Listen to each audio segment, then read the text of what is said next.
قل هل يستوي الذين يعلمون والذين لا يعلمون؟ السلام علیکم ورحمۃ اللہ وبرکاتہ۔ الحمد للہ رب العالمین، والصلاة والسلام علی اشرف الانبیاء والمرسلین، نبینا محمد وعلی آلہ وصحبہ اجمعین ومن تبعہم بإحسان الی یوم الدین، اما بعد۔ آج توحید کا 9واں سبق ہے، جس کا موضوع ہے نواقض اسلام، یعنی وہ چیزیں جس کو اگر کوئی شخص اختیار کر لے، اپنا لے، تو دائرہ اسلام سے نکل جاتا ہے۔ قبل اس کے کہ اس اہم موضوع پر گفتگو کی جائے، پچھلے درس کا تھوڑا سا مراجعہ کر لیتے ہیں، جو بہت ہی اہم درس تھا۔ وہ درس تھا اللہ رب العالمین کے نام اور صفات کے تعلق سے۔ اس میں بتلایا گیا تھا کہ اللہ رب العالمین کے بہت ہی پیارے پیارے اچھے اچھے نام ہیں، اور وہ نام اللہ تعالیٰ کی بہت ساری عمدہ صفات پر دلالت کرتے ہیں۔ ایسے اہل سنت والجماعت کا منہج بتلایا گیا تھا کہ اسماء و صفات کے تعلق سے ان کا منہج کیا ہے۔ کچھ قواعد، کچھ اصول ذکر کیے گئے تھے۔ ضروری ہے کہ اس کو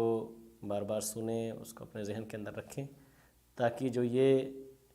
توحید کے اہم دروس آپ لوگوں کو دیے جا رہے ہیں، اس سے ہم مستفید ہوں اور لوگوں کو بھی اس سے فائدہ پہنچانے کی کوشش کریں۔ آج کا جو ہمارا درس ہے وہ بھی بہت ہی اہم ہے، کیونکہ کوئی بھی مسلمان، کوئی بھی کلمہ گو یہ نہیں چاہے گا کہ وہ ایسا کام کر جائے جس سے اسلام سے وہ نکل جائے، کیونکہ اسلام ایک بہت بڑی، بہت ہی عظیم نعمت ہے۔ اللہ رب العالمین اپنے خاص بندوں کو ہی عطا کرتا ہے۔ اللہ تعالیٰ کا فضل ہے کہ ہمیں یہ نعمت ملی ہوئی ہے، لہذا اس نعمت کو سنبھالنے کی ضرورت ہے، اس کی حفاظت کی ضرورت ہے، اس نعمت پر اللہ تعالیٰ کا شکر ادا کرنے کی ضرورت ہے۔ نواقض اسلام، نواقض نقض کی جمع ہے۔ نقض کے معنی ہوتے ہیں کہ توڑنا، ختم کرنا، کسی چیز کو منہدم کر دینا، گرا دینا، منسوخ کرنا۔ فقہی مسائل جب ہم پڑھتے ہیں یا سنتے ہیں تو ہم نے بارہا یہ سنا ہوگا کہ یہ ناقض وضو ہے، یعنی وضو کو توڑ دینے والی یہ چیز ہے۔ مثال کے طور پر گہری نیند، سو جانا، یا اسی طریقے سے جو نواقض وضو ہیں اس کا ہم ذکر کرتے ہیں، تو وضو کو گویا وہ چیزیں توڑ دیتی ہیں۔ اسی سے نواقض اسلام بھی ہے، یعنی وہ چیزیں جو آدمی کے اسلام کو ختم کر دیتی ہیں۔ یہ بہت ہی اہم موضوع ہے۔ عقائد کے باب میں جس نے بھی کتابیں تالیف کی ہے یا کچھ بھی خدمت کی ہے، وہ ضرور اس موضوع کا ذکر کرتے ہیں۔ یہاں تک کہ فقہا نے بھی اپنی کتابوں میں مرتد کے احکام، ارتداد کے اسباب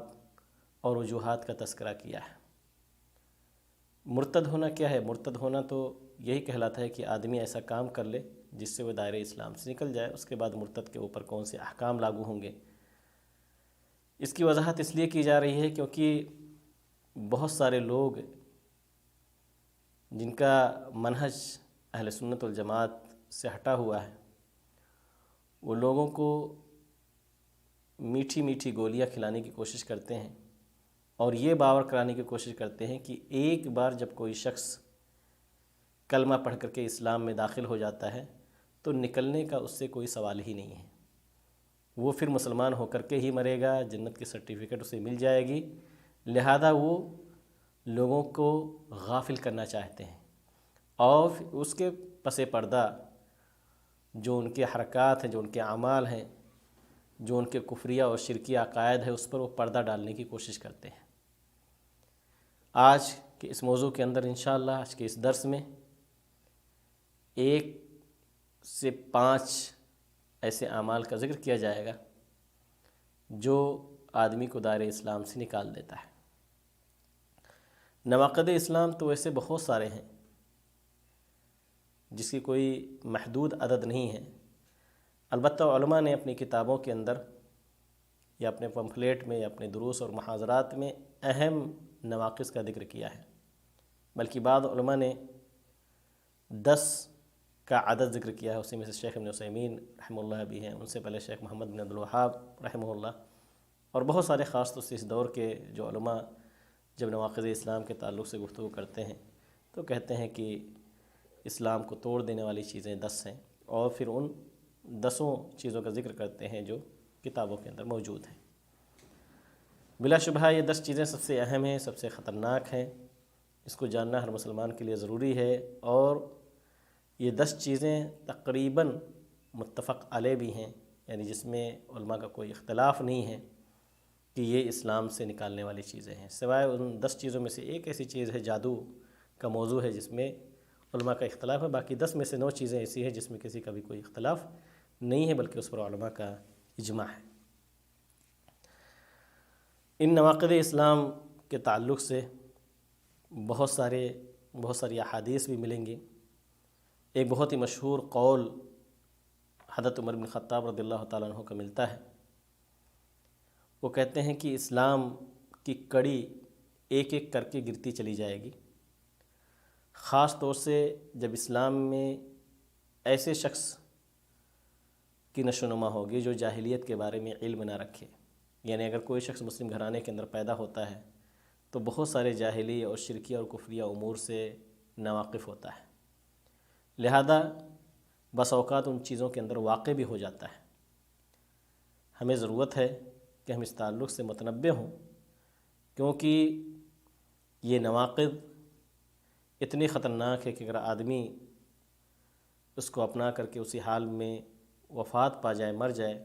تو پھر جنت بھی اللہ رب العالمین کی نہیں ملتی، کیونکہ اللہ تعالیٰ نے کہا کہ ایسے لوگوں کے لیے جہنم ہی ٹھکانہ ہے۔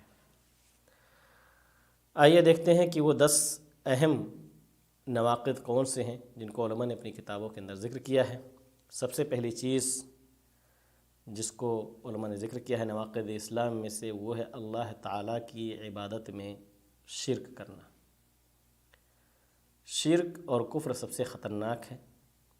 جب اللہ رب العالمین نے توحید پر قائم رہنے کے لیے، اپنی عبادت کے لیے ہماری اور آپ کی تخلیق کی ہے، انبیاء کرام کو اسی لیے بھیجا ہے تاکہ لوگوں کو توحید کی طرف دعوت دیں،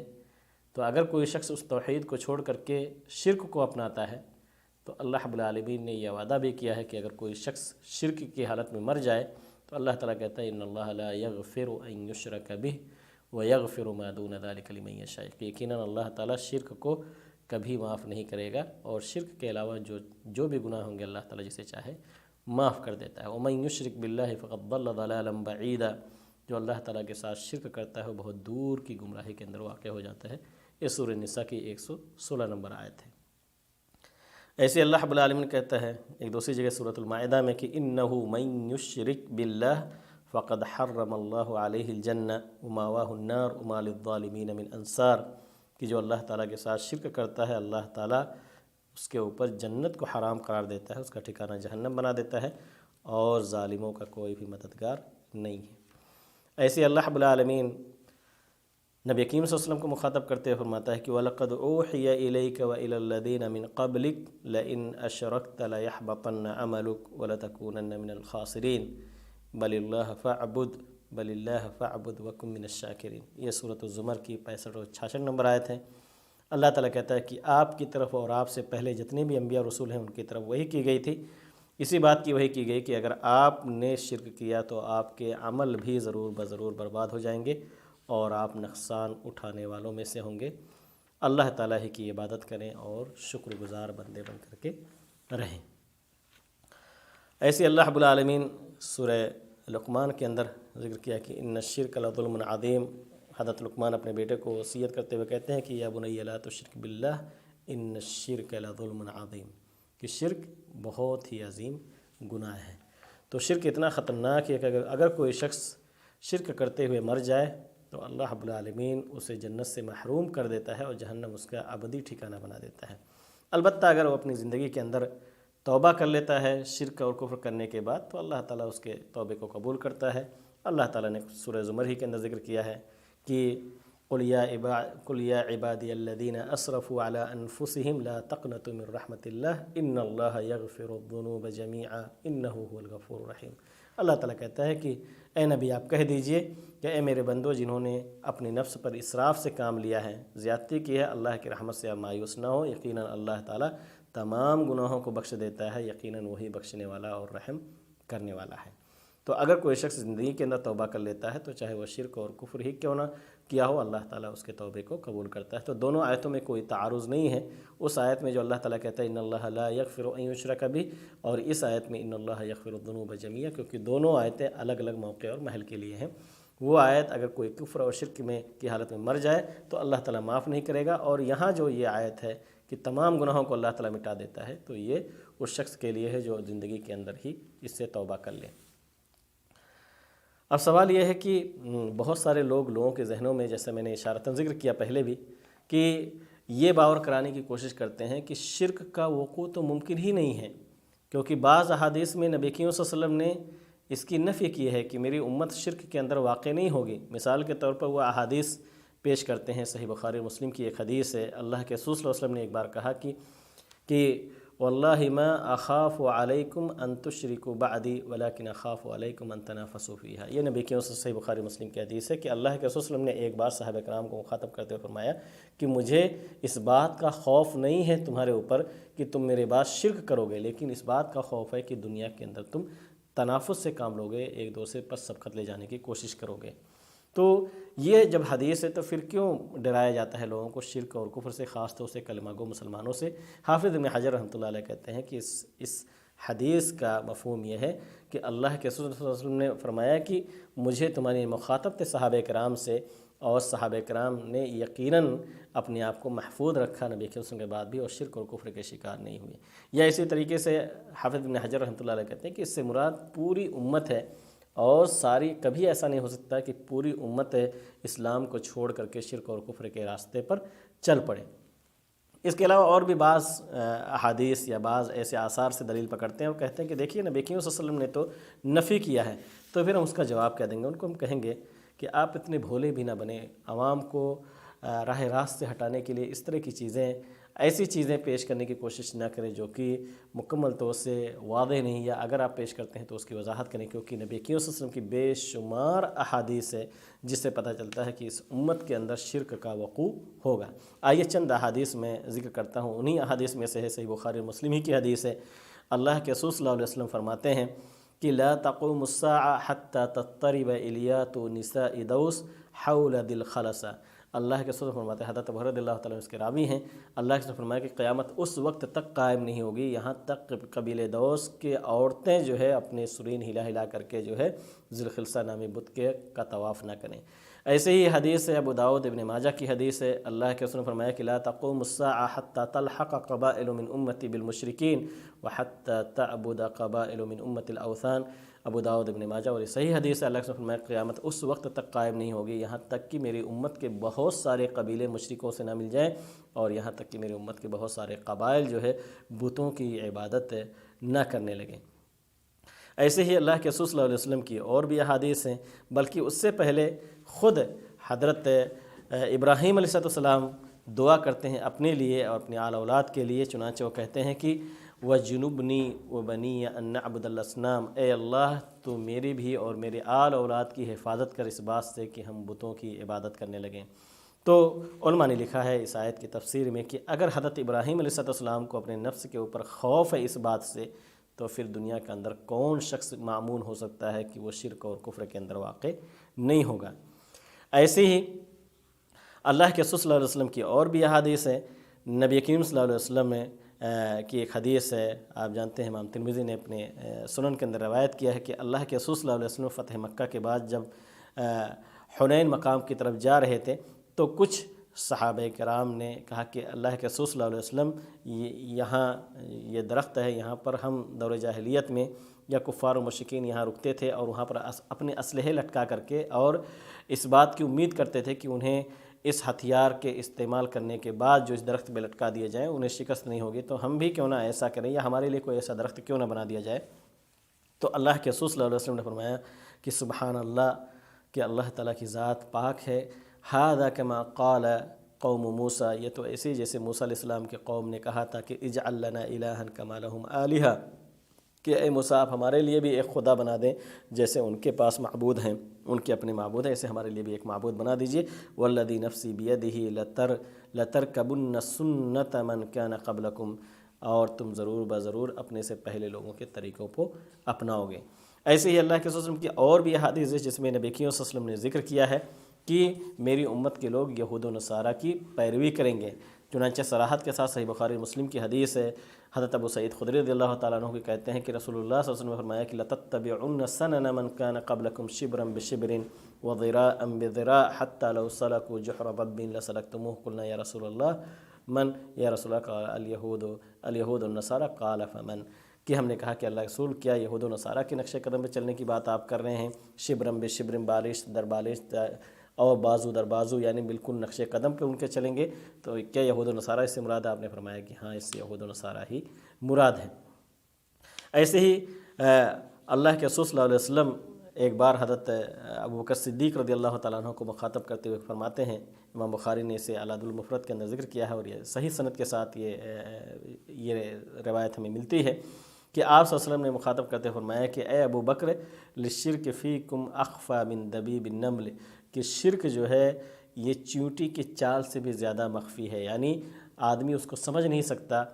کہ کب شرک کے اندر واقع ہو جائے گا، یہ بہت ہی باریک چیز ہے۔ والذی نفسی بیدہ، پھر آپ نے قسم کھا کر کے دوبارہ اسی بات کو یادہ کیا۔ پھر حضرت ابوبکر صدیق رضی اللہ تعالیٰ نے کہا کہ اللہ رسول پھر اس سے بچنے کا طریقہ کیا ہے؟ تو آپ نے فرمایا کہ تم یہ دعا پڑھ لو، قل اللہم انی اعوذ بک ان اشرک بک وانا اعلم واستغفرک لما لا اعلم، کہ اے اللہ میں پناہ چاہتا ہوں اس چیز سے جو میں نے تیرے ساتھ شرک کیا جان بوجھ کر کے، اور مغفرت طلب کرتا ہوں جو میں نہیں جانتا اور شرک کا کام میں نے کر لیا ہے۔ تو اس طرح کے بے شمار احادیث ہیں جس سے پتہ چلتا ہے کہ اس امت کے اندر بھی شرک کا وقوع ہوگا اور اس سے بچنے کا طریقہ بھی بتلایا گیا ہے۔ یہاں تک کہ اللہ کے رسول صلی اللہ علیہ وسلم نے ایک حدیث کے اندر یہ بھی بیان فرمایا، جب آپ سے حضرت ابو ہریرہ رضی اللہ تعالیٰ نے پوچھا کہ اللہ رسول آپ کی شفاعت کا مستحق سب سے بڑا کون ہے، کون لوگ ہیں؟ تو اللہ کے رسول نے فرمایا کہ اے ابو ہریرہ مجھے یقین تھا کہ آپ کے علاوہ کوئی اور اس کے بارے میں سوال نہیں کرے گا، تو سب سے بڑا مستحق میری شفاعت کا وہ ہے جو لا الہ الا اللہ صدق دل سے پڑھتے ہوئے اور اس حال میں وفات پا جائے کہ اس نے اللہ تعالیٰ کی ذات کے ساتھ شرک نہ کیا ہو۔ تو شرک سب سے پہلا عمل ہے جو آدمی کو دائرہ اسلام سے نکال دیتی ہے۔ اس کے بعد دوسرا سبب یہ ہے کہ آدمی اپنے اور اللہ تعالیٰ کے درمیان کسی کو واسطہ بنا کر کے دعا کرے یا کوئی عبادت کرے، اور اس بات کا یقین رکھے کہ وہ اللہ رب العالمین کی بارگاہ میں ہمارے لیے جو ہے رضامندی طلب کرے گا، یا اللہ تعالیٰ کی جنت ہمیں اس کے ذریعے سے مل جائے گی۔ تو یہ بالکل کفار و مشرکین کا طریقہ تھا۔ کفار و مشرکین نے کہا کہ ما نعبدہم الا لیقربونا الی اللہ زلفیٰ، کہ ہم ان کی عبادت اس لیے کرتے ہیں تاکہ اللہ تعالیٰ کے قریب کر دیں۔ تو اللہ تعالیٰ کسی واسطے کا، کسی ایسے شفاعت کا محتاج نہیں ہے۔ اللہ رب العالمین دنیا کے اندر چاہتا ہے کہ بندے خود اللہ تعالیٰ کو ڈائریکٹلی پکاریں۔ تیسرا سبب یہ ہے کہ اگر کوئی شخص مشرکوں کو کافر نہیں سمجھتا، یا ان کے کفر کے اندر، ان کے شرک کے اندر شک کرتا ہے، یا ان کے مذہب کو صحیح سمجھتا ہے، تو وہ شخص بھی کافر ہو جاتا ہے۔ چوتھا یہ ہے کہ اگر کوئی شخص یہ اعتقاد رکھے کہ نبی کریم صلی اللہ علیہ وسلم کی شریعت جو ہے یہ اس دور کے لیے مناسب نہیں ہے، اس کے اندر خلل ہے، اس سے بڑھ کر کے تو یہ راستہ ہے، یہ نیم ہے، یہ قانون ہے، تو ایسا شخص بھی اسلام سے نکل جاتا ہے۔ اور پانچویں چیز ہے کہ اگر کوئی شخص اللہ کے رسول صلی اللہ علیہ وسلم کی لائی ہوئی شریعت سے اگر بغض کرتا ہے تو اس کا یہ بغض کرنا بھی اسے دائرہ اسلام سے خارج کر دیتا ہے۔ تو یہ 5 اسباب آج کے درس میں آپ لوگوں کے لیے ذکر کیے گئے۔ اللہ تعالیٰ سے دعا کریں گے کہ اللہ رب العالمین ہمیں ان اسباب سے بچنے کی توفیق عطا فرمائے، ان تمام امور سے اللہ تعالیٰ دور رکھے جو شرک اور کفر کی طرف لے جانے والے ہوں۔ اللہ تعالیٰ ہمارا خاتمہ بھی ایمان کی حالت میں کرے، اور جنت الفردوس میں اللہ تعالیٰ ہم سب کو ایک ساتھ اکٹھا ہونے کی توفیق دے۔ آمین وآخر دعوانا رب العالمین۔ السلام علیکم ورحمۃ اللہ وبرکاتہ۔ قل هل يستوي الذين يعلمون والذين لا يعلمون